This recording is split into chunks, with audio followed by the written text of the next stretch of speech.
Hello and welcome to Gaun YerSoul. We are Rites and Rituals Scotland. I'm Lindy. I'm Victoria. And we're here to talk about ceremony, ritual. And a spooky episode. Yeah. Spirituality and all things spooky, as you can tell, because it's Halloween. Happy Halloween. Happy Halloween or Happy Mischief Night or Samhain. Samhain. Yeah. Nobody really knows how to pronounce it. Yes, because it's spelled. It's like one of the. You know what people mean, so yes. so that. So we go. So I go Samhain. It's going to be one of those episodes, and it's really good to have Victoria back. Yes, apologies for not being here last time. I wasn't here, and then you weren't here, but now we're back. Back together again. You know, we hadn't fallen out. That's for sure. Absolutely not, never. But as you can see, we're going to be talking about Halloween and the opportunities that brings for transformation and making changes in your life. But you can see we've created our own wee altar for anybody who's listening and not watching. We have a wee table in front of us and we have created a wee Halloween altar. So let's talk about, first of all, what's on the altar so that folks are listening, they know that, and then talk about what they mean. So what did you bring along, Victoria? Well, I brought along just a central candle. It's already lit. We could have done that with, taking a moment before we started on, and lit it together for you guys. But there was lots of complications with the microphones and moving things. So we thought we'd light our candle first.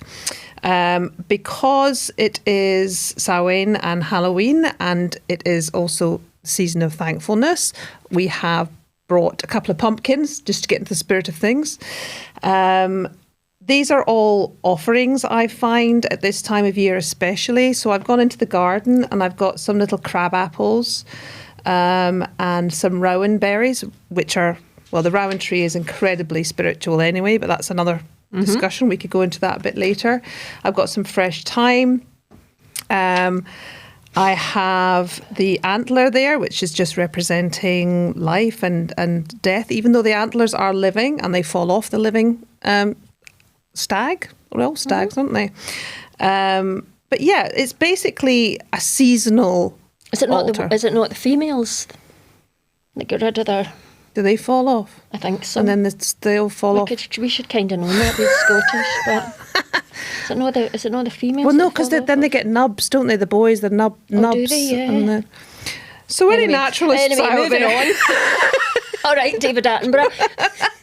So that's and what have you added to this beautiful? So I have brought the altar itself. So often, or usually when you're creating an altar, you have like a wee altar cloth or a wee altar table or something. So there's a slice of tree sitting there that has the Celtic Wheel of the Year engraved into it. So that's what all our wee items are sitting on. I brought a wee stone that I decorated. It's got a kind of labyrinth pattern on it, like a spiral, and that's for grounding, to ground us in ceremony. I brought keys to open the doors between the realms, because we're at Samhain, Halloween, the time when the veil is at its thinnest. So I brought some keys to do that. I brought a beautiful wee pot where we are not burning some herbs, but we have a candle underneath and it's heating up the herbs and it's giving off. So we've got some lavender and we've got some thyme, and the beautiful aromas of these herbs are being released into the room, which is absolutely lovely.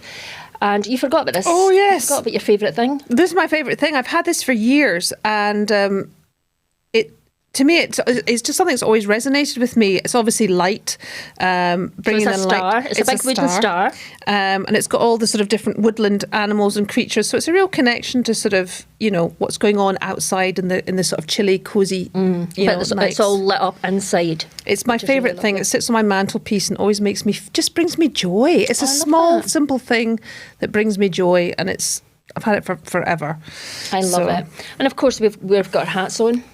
Oh, I just came like this. And sorry. Victoria's always dressed like that. We decided to, go full hog. Exactly. And but we also have a card each. Yes. So before we started today, are they oracle cards? They're oracle cards.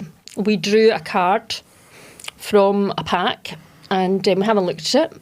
Don't know. So we'll read it for. So shall I read yours and you read mine? Yes. Okay, so hand me over yours. Have you got the book?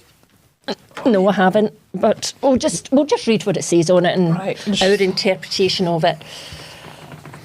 Except I don't have my glasses. So yours says, last quarter moon in Virgo, attend to the details. Well, that's weird and giving me the goosebumps already, because even this morning I was on the phone to lawyers about other stuff in my dad's estate. He'd passed away, and there's lots of things that have been missed. So, and it's now coming to the point where I am always the person that has to do that. And I think, to me, immediately, sometimes you have to sit with something, but to me, immediately that means pay attention. It's up to you. The small things are important, because it's very... We've just had a conversation over the past hour about diving into the details of something that, part of the organisation that we run to train celebrants and things, and it was all about the details, getting the details Getting right. the details so right. that seems very on point. Yes. I'm not very good at detail. You're particularly good at detail. I need detail. So that's really weird. Okay, so yours says... Yours is the last quarter moon in Leo, and is having Spirit. This is when Spirit has a bit of a laugh because of the amount I've just said to you about you attention to detail. This is saying lighten up. Is that just that lighten up? Lighten up. And that's probably very on point, because I can be quite... Well, I think I have these dual things going on. I can be quite serious in terms of... we were talking earlier about rites and They are rituals serious comments. and getting it right and making sure that we're doing everything right or trying to do everything right, yada, yada, yada. But I'm also this really fun Absolutely. person, aren't I, Victoria? With a giant spider on your head. I think when people meet me initially, they don't always see the fun side of me. They see that kind of side of me, that kind of serious, resty bitching face. But that's because you're so passionate about what you do. And the work that we do, but I think we can overthink things, and as we were discussing earlier, things about rites and rituals and moving forward as a group and as a community, we have to get all of the details absolutely in place. I'm a bit kind of like, okay, and. So I think that's just a wee bit, come on, it's going to be all right. Yes, and maybe it relates to this podcast, lighten up. And I think, we have to kind of do that, because I've got a giant spider in my head, and I've got the kind of widow thing going on. The Black Widow thing going on. Black Widow. Black Widow. Anyway, let's talk about Halloween and Samhain. And because when you think about Halloween, you say the word Halloween, I think usually conjures up things like children dressed up and guising and getting sweeties and all the Halloween decorations. And I love that. I'll be out at the weekend with my grandson. And I miss that, because my boys are now just past all that. I know, and it's such a beautiful time. And all the wee kids in our... Not all the wee kids, but like my wee grandsons and like all their friends go together, guising around the village. So it's so lovely to see them all having just the best time, and I just love it. However... Our modern Halloween is rooted in this ancient festival, Celtic festival. All right. My phone, tell me to lighten up as well. This ancient Celtic festival that, if we go back thousands of years, this festival that was held in Scotland to mark the end of the harvest and the coming of winter. So the dark, moving into the dark half of the year. But it was also the Celtic New Year. So 1st of November was New Year, which I just love, because... It's new beginnings. It was new beginnings, but it was about new beginnings that were... that began in the darkness. And it's nature's way. I mean, this weekend, the weekend that we recorded this, the clocks have gone back, which always throws everybody. And most people go, and even on the radio today, everybody's going, oh, it's awful, I can't bear it. I love it. And I think there is a particular type of person that actually embraces this kind of time of year where we are now supposed to pull back a bit. Slow down. This is where we can... There's many interpretations of the thinning of the veil, of the veil, whether you believe it's the veil between two worlds or it's your own personal veil. It's about pulling back and resting. Unfortunately, we don't necessarily live in a society that lends itself to, nature itself is going to sleep, is pulling everything down into its roots. And that's really what it's about. But I think what we do as celebrants, it does, because everything slows down. Well, maybe if you're a funeral celebrant, maybe not, because actually sometimes it can get busy at this time of year. For somebody like me that doesn't do many funerals now, but does quite a lot of weddings, everything starts to slow down at this time of the year. And it's really nice. I absolutely love it, because I can start to really, this time round about Samhain, I love for just sitting and reflecting, because it's a really, really good time. As we said, that Celtic festival, which was all about giving thanks and, moving into the darkness and allowing what was brewing in there to start taking seed and to start to grow and to come into the light almost, sort of thing. So it's a great time of the year for sitting thinking, what on earth is going on in my life that I need to let go of? Letting go, yeah. What do I need to let go of? What have you been holding on to for far too long? And that can be relationships, it can be self-doubt, it can be your work, it can be friendships. What is no longer working for you that you have been too scared to let go of, or you didn't know how to let go of?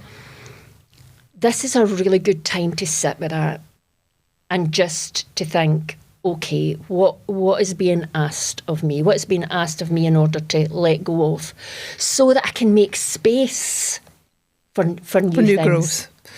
Because even though if we think about nature, the trees, for example, they have let go of the leaves for this season, but it doesn't mean that everything's stopped. Everything's still working, and they're just preparing for the next, for spring. So it is difficult, I think, for us to keep moving forward and to letting go of anything that we feel is holding us back. And sometimes we don't know what's holding us back. Creating something as simple as a sacred space. So we've built the altar today as our sacred space. As we will for every episode. Yes, this was a brilliant idea. I thought to myself then, why are we not creating an altar on our podcast? Because also I think the altar thing, the word, we've discussed this before, can be a bit intimidating. It sounds a little bit kind of, oh gosh, it's a bit high and a bit weird. What does it mean? What do you do with it? What kind of things should you have on it? And an altar you can have, it can change seasonally, it can change daily, you can have anything on it. But I always find it's a lovely space to be able to bring yourself to. Yeah, to focus. It creates a wee spot of focus that you can take these things that are going on and that are just concepts, and you can make them tangible. So this idea of the veil opening, doors opening. So Samhain was all about death. Yes. It was all about death. So the death of the year that had come before, the death of that cycle, the rebirth of the new. And as I said earlier, the 1st of November was actually New Year's Day. And so we are invited, instead of jumping into, New Year resolutions and this really bright energy and making all these goals and things, done it almost every year. It's such a profoundly spiritual invitation to actually just begin in stillness. Rather than sitting down with all your goals, just begin in stillness, just to sit in the dark, metaphorically or literally, and think what needs to be let go of, what am I allowing to be born. And that, as you say, about the death and the thinning of the worlds, it's allowing that It's to be unafraid of that sort of moment, because the thinning of the veil, as I say, is your own interpretation. You know, for me, it does mean that we are drawing closer to ancestral lines, those who we've loved and lost, and our spirit guides. But it could mean something completely different to you. So, the traditions of in the Harvest Festival is about this time of year. Remember when we were all kids and we ought to bring a tin of something for the cupboard? Right, a tin of corn or something. But then you'd go to the you church. had no idea what that was about. No, exactly. You had no idea. And that's such a missed opportunity, because if you get wee kids and you said, you know, at this time of the year, you know, things draw near, without frightening the life out of them, because, you know, that's what Samhain represented, the thinning of the veil, the fairy folk, the ancestors, the spirits were able to move between realms, not in a spooky way that they were coming to scare the shit out at you, but in a way that you could connect with them. There's a beautiful film, I don't know if you've seen it because your boys are a bit older, Coco. Oh, yes, The Day of the Dead. Oh, it's such a great film, and he gets trapped in the world of the Ayont, and they're all celebrating because they're waiting for Samhain so that they can come back and visit the land of the living. And all the people in the living world are putting out photographs and food and lighting candles and to get ready for their ancestors coming to visit them. It's an beautiful. Absolutely beautiful way to view death. But even in Ireland, I mean, obviously another hugely Celtic community. I don't think it's so much in Scotland, but even to this day, they will lay out a place at the dinner table. And that's a really good idea. Or I mean, I would always put something on why do we put pumpkins and turnips and buttonardi out on the front doorstep? Because it's an offering. We're offering something. So yeah, these beautiful acknowledgements. And to ward off spooky things. Take that and go away. Leave us alone. So yeah, there is that feeling that we should not be afraid of of the unknown, of the sacred part of the cycle. It's a celebration. Shouldn't we celebrate? I mean, as a funeral celebrant, 9 times out of 10, we will be celebrating the life of somebody. So why do we have to stop celebrating that? And we believe that we get visitations all the time, whether it be dreams. And at this time of year, if you ask, or you're probably, even if you're not aware, just listen, because they are more likely to come and visit you in a dream, or to send you some kind of sign, or, you know, little things here and there. Be aware. A very powerful time of the year if you open yourself up to it. And I love it. I feel more comfortable at this time of year than I do any other time of year. Well, we are both winter people, I think. We love that. We love that darkness. We love, you know, that going into that stillness and just being there, you know, not having to do anything, being there. But I also find it's a really lovely time of the year to things start to spark. It's a very creative time of year. When I'm not busy writing and like in the moment with ceremonies and things, and I'm just sitting, and it's one of the reasons I really look forward to this time of the year. My creative juices seem to flow a wee bit more, and I start getting ideas for. And do you think that's because the channels are open more to the creative and the beyond? I think so. I think it's because, you know, you're down in the darkness, just saying, okay, it's just me. And, you know, all the noise is shut out. And because a lot of people will say, like, when they go on holiday, they get more creative, they get ideas for things, and it's because you're shutting all that noise out, and you're just allowing yourself just to go in. Because for a lot of people, that's when we talk about the veil, that's what it means. It means going inwards, everything slowing down, and you just turning your attention inwards. And of course, if you turn your attention inwards, then you start to get more creative, and your ideas going to come to life.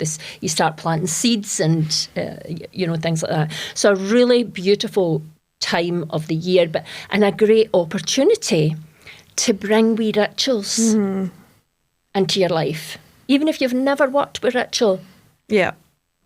in your life. And it doesn't before. have to be grand. You don't have to have something, we've set up something, if you're watching, you can see it's very beautiful. But it doesn't have to be lots of bits and pieces. You don't have to run around and go, oh God, what do I need? I better go and Spend pluck lots that of off a money tree. And I was just... pluck that off a tree. But I was just saying, I think people don't even realise that subconsciously we do things ritualistically. We gather things in our lives. I mean, I get a little bit upset when I go into people's homes or friends, whatever, and everything is grey and shiny, and we've lost that, that instinct to collect something beautiful, something with meaning. And we're surrounded by symbols and signs wherever we go. You just have to walk down B&M aisle and you know what I mean?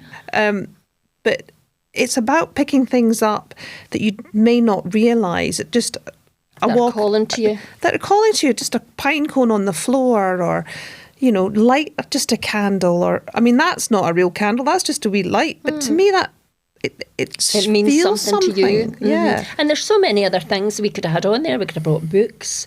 We could have brought up a vase of flowers. We could have brought, I've got different wee kind of crystals and wee black obsidian. Do you change your ritual, your altar frequently, or do you keep have you got I change it. You change it I frequently? change it frequently, yeah. I change it frequently. Yeah, because mine kind of sits quite... There's maybe certain things I have on it that I like to move around. But if I find something beautiful, I think, I'm going to take that from my altar. And it depends what's going on with me in my life at that time. If I feel I need grounding, then I'd have way more stones or crystals on it. If I felt this time of the year is a really good time to do wee fire ceremonies. You love your fire ceremonies. So it's a really good time to sit down with a beautiful piece of paper and pen. And if you're going to do these wee rituals, take your time and buy or collect the best you can afford. Yeah, I mean, you don't have to have grand, golden candlesticks and anything like that. You don't, but rather than just get a bit of Tat. paper, the back of a receipt and a big pen. Yes, take time to have something. Take time to have something. Where could you find a beautiful book, journal, piece of paper? Is there a shop that you love, you've heard of, that you could go and you could visit, where you could get, and I don't mean spend hundreds of pounds, but go to a place that has really nice energy and get yourself some nice paper and a nice pen, and then sit and write, ask yourself a question: what do I need to let go of? Mm-hmm. And then just see what your pen writes. And there is absolutely no right nor wrong way of doing anything when it comes to ritual, and nobody's going to see it. Nobody's going to see it, because then in Halloween, if you can, in a safe way, either if you have a fire in your house or you can start a wee fire out the back door, you're going to go and burn it and send it off and up into the ether. That's what I'm letting go of. But then get a piece of paper and write down, what do I need? What do I need to bring into my life? And just see what comes up there. So that's one wee ritual that you can do. It's really simple, but try and make it as beautiful. And I keep looking at that telly and forgetting the camera's here. Try and make it as beautiful and bring in things that have depth to them. Yeah, I find it's quite interesting when I sit with... I tend to have a routine, and not every morning. Most mornings I will sit at... I've got a little altar, a little table window in my bedroom, and I actually do find that I don't change it so much, and then I suddenly realise that I'm kind of a wee bit stuck in life, and it's almost like you're kind of you're blocked. And even just changing or cleaning or clearing. Change is as good as a rest. Absolutely. I mean, I'm forever burning incense, and that stuff gets everywhere. It's dusty. And so if your altar table gets dusty, or, the actual process of recreating something beautiful and just going through the process, it's for your mental health, it's incredible, because it frees, it unblocks things. You sit for a moment, you have time for yourself. If you well, especially this time of year, you can talk to those through the veil. You know, there's no right or wrong. You write something beautiful, but take your time. Take your time. If you're going to light a candle, because that's one of the simplest wee rituals you can do, just get a wee candle. Try and, again, you're trying to think of how can I do this in the most beautiful, deep way possible. So instead of getting one of those lighters that you light your gas cooker with, that Lindy absolutely hates, you can see at the front of our table here, we've got like a wee pot with the matches on it and the matches strike in the side of the pot. Try and make it as beautiful as you can. But everything you do has to be done with intention. What do we mean by that? We mean instead of just saying, all right, I have to light a candle, right, okay, right, there's my candle lit. You have to stop and you have to think, I'm now going to light this candle. Why am I lighting the candle? Well, whenever we light a candle, we are invoking something. And that might be, for us, the sacred or God energy, the universe, spirit, whatever name you would want to give to it, God. We are invoking the presence of God. Sometimes in ceremony, when couples light it, they are invoking the presence of loved ones who have passed through the veil. So you are always invoking the presence of something. So when you light it, you think beforehand, when I light this candle, what am I invoking the presence of? Now, you might just say, I'm invoking the presence of love. I'm invoking the presence of my ancestors, my wise and loving ancestors. Always put wise and loving before. Yes, you don't want the wrong ones coming through. No, you don't want those ancestors that would not be supportive to you in your journey. Think about what it is, who it is you're trying to invoke. And then just spend a few seconds or a few minutes thinking about that. And then when you're ready, you're going to take your time and you're going to light that candle, flick the candle, the match, so that the candle's up here, and then gently draw it down to light it. And in that drawing down to light it, you are drawing in the presence of whatever it is that you are trying to invoke. That is to do something with intention. So it's the same we said a minute ago about writing. Don't just get a bit of paper and go, right, she said I was to do this, I was to do that. Sit with a piece of paper, sit with your beautiful pen and think, what is my intention behind this exercise? My intention is to really uncover what it is I need to let go of. And that might not be an easy process for some people because they might be holding on to something that they're not ready to let go of, they're scared to let go of. But what this process, this ritual, is to highlight what it is I need to let go of. And then just sit with that for a few minutes. And then when you're ready, you've asked that question, you're ready, then you can start writing. The other thing you mentioned, to lay a place out for people who have passed through the veil. So if you've lost somebody, Samhain is a beautiful time for you to reconnect with them. And one of the ways traditionally that would have been done was to lay a place for them at the table. But again, you're not just putting out a knife and fork and going, oh, there's Uncle, that's for Uncle George. As you're working up to that, you're bringing your intention to it. My intention in setting this place is to invite Uncle George to pass through the veil and to reconnect. And I believe that in doing so, in laying this place, his presence is somehow here with us as we share this meal together. That has to be a knowing, it has to be a complete, not even a belief, a knowing that you are bringing Uncle George's presence into the room through that act of ritual. Mm-hmm.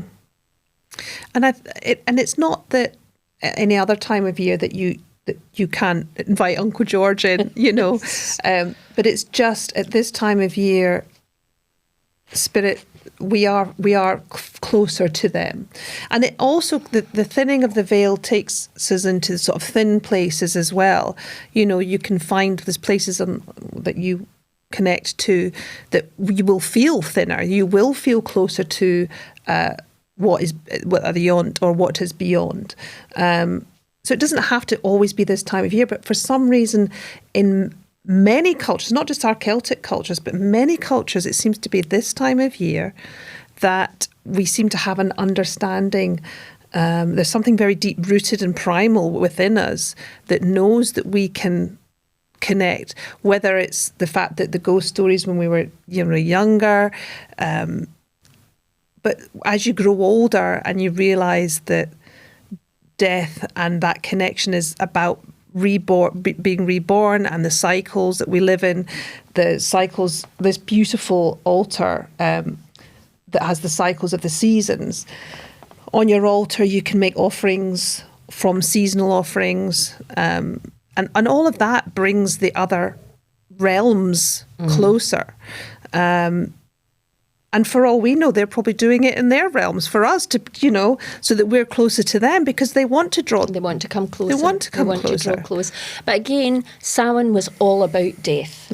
So in terms of the earth, everything's dying, everything's slowing down, everything's dying off, and it's going to be reborn again. But it's not the end. It's not the end. Yeah. It's just that continuous cycle. But it was also a time to honour death, the sacredness of death, and to see death as just part of that cycle, and as part of that to honour those people who had passed. And so to remember them, to lay places at the table, to lay gifts out for them, to put their photographs out, to remember them, just like they do, if you go to Mexico, the Day of the Dead, like the film Coco. And what a beautiful tradition to stop and to remember, really remember those people that have passed, instead of just putting on Facebook, oh, happy heavenly birthday. Yeah. It's like Mum, 12 years ago today. And I'm not saying there's anything wrong with that, but we have lost that sense of the Celtic tradition where we would have stopped and honoured the dead, not in a spooky way. Yeah, and celebrated them. Celebrated them, honoured them, remembered them, given thanks for them. What a beautiful tradition, not just for us who are alive to think, oh, my dad, I want to remember him, but for those who have passed through the veil to feel remembered and honoured and have their name spoken, because that's another very simple ritual, even more simple than lighting the candle, just speaking their name. But interestingly enough, we come across that as when we're working in our funeral work. Occasionally we'll have asked with a family, and it's just maybe 2 or 3 people are going to be present, and they'll be like, oh, well, I don't, what we're going to say, because we just know everything and we don't know. And we have to explain, well, it's not about telling a story that you already know. It's about telling their story so that the universe and whoever is beyond, and them themselves, whoever they're standing with, are listening, and they are remembered, and their names are out there. And it's that, the ripple, isn't it? You drop the pebble and the ripple of that will forever resonate for eternity. Just by saying some words, just by saying their name. It's so important to say somebody's name in ceremony, and to say it early on. When I'm training celebrants, very early on, you say the full name of the person. That's an invocation. That's you, when you say their name, calling them back into the room. But we get the right name, though. Get the right name, of because course. Because I've just done one for a lovely chap, and I was like, his name's something. His full name was like John Alexander David Montgomery. What was his name? And but she was the lovely widow. She was basically, he's known as Bun. And I was like, Bun, as in B-U-N. She said, yeah, he's known as Bun ever since he was a baby. He was a wee bundle, All right. So if somebody has a name that they wouldn't resonate with, then use that name, Well, that's important. Both. I would give them the name they were born with, and then but known to everybody as Bun. Exactly, so that they... Because he was a wee bundle of joy. He was a wee bundle. so that they recognise wherever they are Yeah. to step forward, to come forward. And, you know, names are so powerful. Whether we're gifted them before we come to this world or not, I kind of feel that, you know, a lot of people probably choose their own names. Some people will be like, I wouldn't have chosen that. I chose my name. But I love this time of year. I love the mystery, you know, the mysticism around it. I love the symbology around it, the story. Because that was another big thing in the Celtic festivals, was storytelling. Well, this becomes, now we're getting lighting fires, everyone would gather around and the storytellers would start, you know, these wonderful fables that would be passed down. I remember, so my daddy, who died in maybe 3 years ago now, and he was a storyteller. He was a great storyteller. And when my kids were small, I remember at the time I was a paramedic, so I was out working, and it was Halloween, and I got back in maybe about 6 o'clock or something like that. It was dark anyway, and I came into the house and it was really, really quiet, and I thought, that's strange, because I thought the kids were like having their friends round for Halloween. And my dad, their grandpa, was looking after them, and I thought, that's a bit strange. And so kind of tiptoed into the living room and gently opened the door. And there's my dad sitting on a chair with a torch shining in his face, and all these tiny kids sitting in a circle around him, absolutely mesmerised by what he was saying. And I just heard him saying, and that, children, is how I killed Dracula when he came to Prestwick. It was such a great storyteller, but it's such a lovely, a perfect time of the year to tell kids stories. No stories that are going to frighten them out of their skin, but to pass on those storytelling techniques that kids love stories, don't they? They absolutely adore stories. Halloween's a perfect time for that. So that's a ritual. Wonderful things. And I do weird things. My kids always laugh at me because when they were younger, I mean, they're now in their sort of mid-teens, and now all they want to do is, it cost me a fortune to get them Halloween costumes so they can go to gaffs, you know. Right, yeah. But when they were younger, and in the house that I have, I still do it every year, is I'll go round the house, walk around the house, chatting with my video on my phone, chatting to whoever may be. Because one of the first Halloweens we had there, the house I bought had never been touched since it had been built in the 1970s. And the old boy, he was in his 90s, and they'd built it. It was, you know, so it was very old school house. One of the first photographs that I took of the boys and their friends dressed up in their comedy Halloween outfits was on the stair. I was on the stairs looking down at them, and I've got this picture. I'm sure I've showed it to you. There is a floating orb in the shape of a kind of skull face, and there's two faces on it. There's a lady's face and a man's face, which is, I mean, you could just say, oh, that's just a trick of the light, trick of the camera. But from that time, I always have a wee walk around the house, have a wee blether to whoever might be there, see if I can spot any floating orbs, just because it's fun. It's fun as well, and the kids will, you know, they're like 17 and 16, they'll still indulge their mother. But it's things like that, you know, it's still storytelling, still we're sort of finding things like that, and bringing the kind of, you know, opening up those conversations and not being afraid of what of the boogeyman and all that. But that's part of the fun as well. Yeah, the spookiness of it. And even though I'm very comfortable in my home, and I know that the lady of the house, she has quietened down quite a bit, but I always think it's very nice to acknowledge her. And I think they play with us too. Yeah. You know, so it's just such a beautiful time of year. I've got a lovely thing I'm doing on the 1st, and I'm holding a women's circle, and in my house, and I have it every Samhain, and these wonderful group of women that I spend time with, and we come together and create an incredible altar. We light the fire. We do a fire ceremony, so we will write things down. We'll have moments of meditation, and it's so beautiful to sort of acknowledge that time of year. Something's always in the cauldron, on my slow cooker, I'll call it, you know, bubbling away to feed people. Yeah.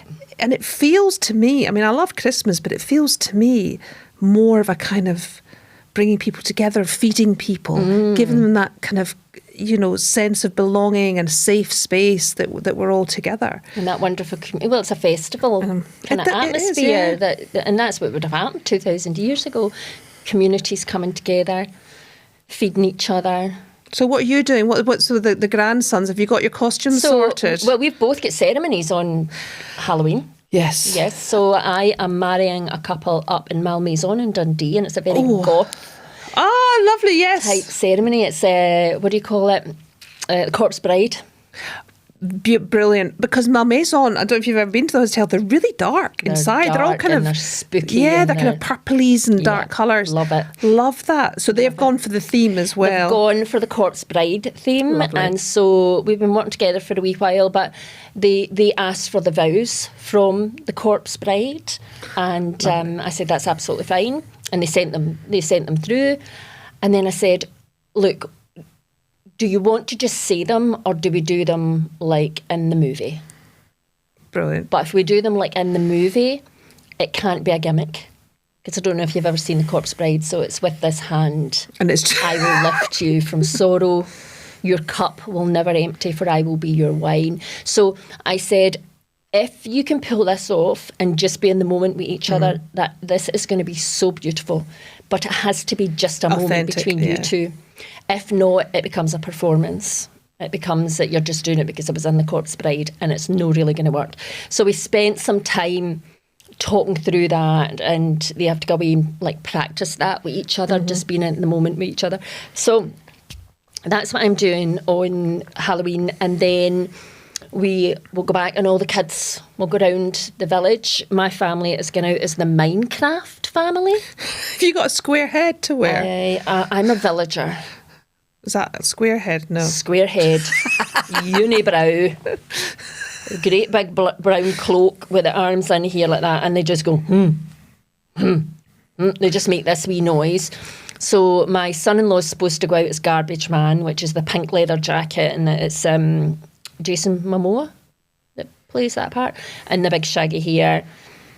The boys are going out one's going out as Steve, yep. And one's wee Finlay can't make his mind up. He's going as a chicken jockey. He's going as an Enderman. He's going as something else. So he'll decide, and then we'll get to Halloween, and they'll say, "No, I'm going out as Ghostbusters," because that's what he did last year. I went out as Gru last year because I was completely bald with a cancer, and he was supposed to go out as a minion. It would have been so good, and then he said, "No, I'm not going out as a minion. I'm going out as Ghostbusters." So I just had to go out as Gru anyway. And yes, we're going to do that, and I'm very much looking forward to it. But in between that, from the day before, I will be setting up my altar. As you said, I will be cleaning it. I will be cleaning my house like you would do for New Year. I will be getting things ready so that in the morning of Halloween, and then in between when I come back and I go out with the kids for Halloween, I can just be in the stillness and sit at my altar and allow the veil to open, and everybody. And you can say like a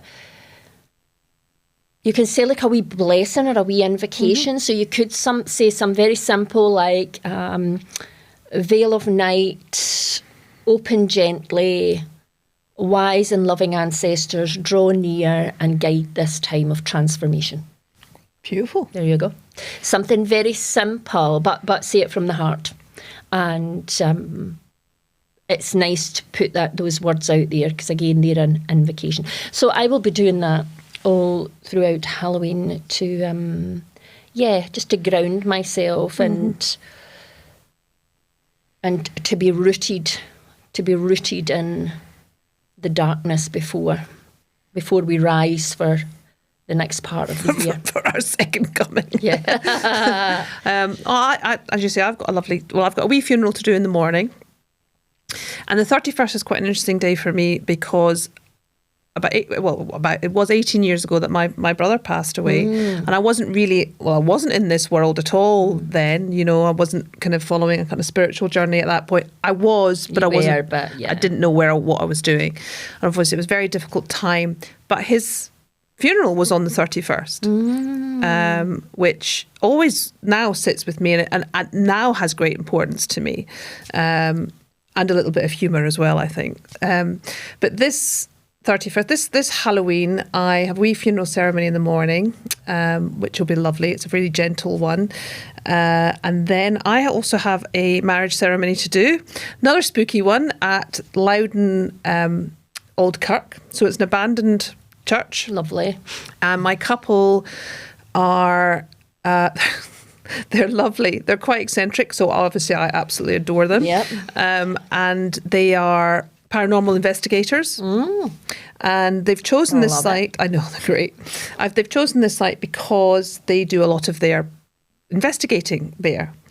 So when I first went to the meeting, I obviously thought, oh gosh, please pick me because, I'm right up my street. And of course, we got on like a house on fire. But again, with you, I had to go through with them the importance of why we were holding the ceremony in the grave. We're kind of not in the graveyard. We're just at the, how you go to these entrance till there's, you know what I'm doing, the entrance thing. So I did say to them, have you asked permission to be able to hold ceremony that? Yeah. And they were like, oh yeah, the council are fine. They're actually going to... I says, no, I don't care what the council say. Well, I do. But I says, have you asked permission for the families and who are laid to rest there? And who may be walking there, and because I know they have connections, they have made connections with a wee girl who's buried there, etc. Particularly at this time of year. Particularly this time of year. And they actually went, oh, and for somebody in that trade, so to speak, they hadn't really considered that. And they said, oh, they won't mind. I says, well, I think you better ask them anyway. Yeah. So when I go there, I'll be there obviously well before anybody else. I will also ask permission. And what we're doing, they are having Ghostbusters theme when they entrance, but there is an element of fun, and I think Spirit also likes to have fun. My opening gambit is to actually tell their guests, because they're all paranormal investigators, to put their EVP machines away. Like the Ghostbuster machines. Exactly. They'll all be there. Because we do have to be present. That'll be really interesting to see if they can feel anything. I know. Because they should be able to feel it if they're tuned into something. that. Well, yeah, but... It's also an excuse for me to wear my big red cloak. Absolutely. I want to go look like a traitor. I know. Oh, I do love the traitors. I'm obsessed with the traitors. We should enter. We should apply. I applied after the first one. Oh, God, you'd be brilliant. But I would be a rubbish traitor. It'd have to be a faithful. I would be a rubbish traitor. I would give it away. But I applied, and you had to commit to 6 weeks over the summer. Oh, that's and I just couldn't do it. So... because I've loved it since that, but I'm loving the celebrity. It is fun. No spoilers. No spoilers. I'm behind. Oh, are you? No spoilers. So that's my Halloween. That's it. I've got lovely but in the evening, the traitors is all about death. Yes. Do you know when because I haven't watched any of them. I've only started watching because I don't like games. Back and watch them all. I get freaked out by games. I'm not. So it's just a bit intimidating for my brain, can't cope. So I watched the celebrity one because I know them and I feel safer. But I was quite surprised at the whole lying in coffins, and I was like, how comfortable am I with that? The whole thing is about death. I kind of love it, but then I was like, oh. People getting murdered. I know, you have been murdered. You've been murdered and wailing banshees. Oh, I love the banshees. Just absolutely adore it. Yeah, and it's captured the imagination of so many people because there's something in us that is drawn to that mystery, that mysticism, that spookiness, that the unknown. The unknown. There's something beyond us, and this is a perfect time of year to explore it. Yes. So if you are looking for any wee rituals that you could do this Halloween, I hope that's been helpful. We talked about lighting a candle. We talked about speaking someone's name. We talked about writing down what you're trying to let go of. Offering things, food, drink. Incense, burning herbs, laying a place for somebody that's passed through the veil. Lots of different wee rituals that you can try at home. We could talk about this for hours, but we have to wind it up. We could. But thank you so much for joining us. Whatever you're doing in this Samhain, this Halloween, we hope it's a spooky one. And as always, Gaun YerSoul. Gaun YerSoul.